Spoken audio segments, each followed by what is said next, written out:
Why are Jews so successful? They're smart, that's why. And anyone who looks like Albert Einstein is a genius too. Henry Ford and Thomas Edison were geniuses, but they're goys, and goys don't count. Take Walt Disney.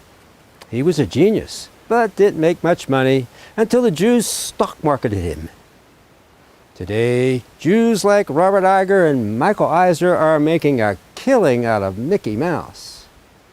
They even created transgender characters in Disney, making big profits. That's smart business. So what if Walt is turning over in his grave? It's the bottom line that counts, right? And why are Jews doing so well on the internet? Sergey Brin and Larry Page own Google. Mark Zuckerberg, Facebook, and Dan Schulman runs PayPal, all Jews. They're well connected, that's why. Jews are tight, and any Jew with an idea can get financing as easily as a goy can get the shaft.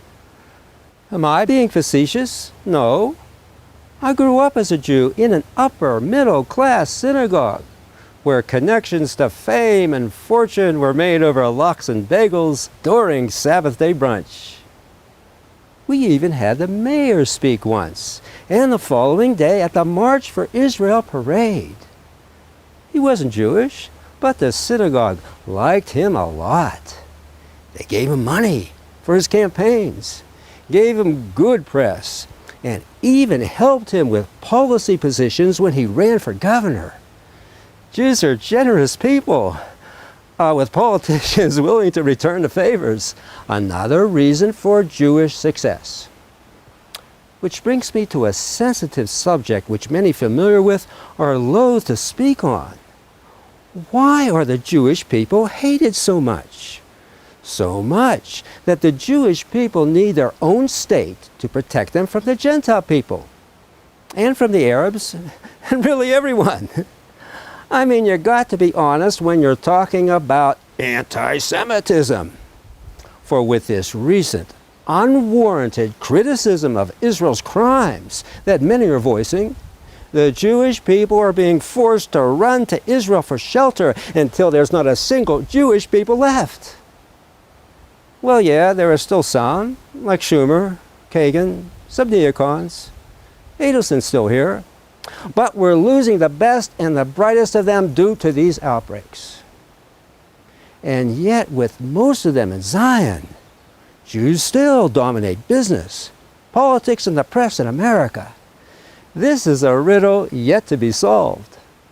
For in spite of the menace of anti-Semitism, Jews still drive big cars, live in upscale communities, send their kids to private schools, and take politicians to Israel on tours of Tel Aviv. And if Trump gets in, next year in Jerusalem, Seder's served at the embassy at 30 pieces of silver a plate. I'm no bigot. Riddles for yiddles are so easily cracked.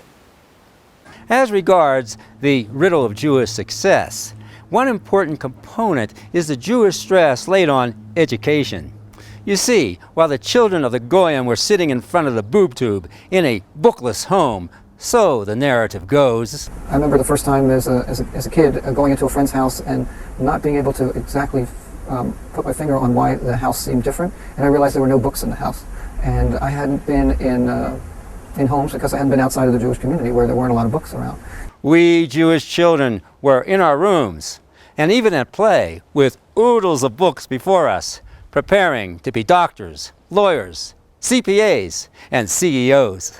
And no books in the homes of the Goys? Well, sure, the Gentiles were just uneducated stoops made to be ruled over, as it was my indoctrination growing up Jewish.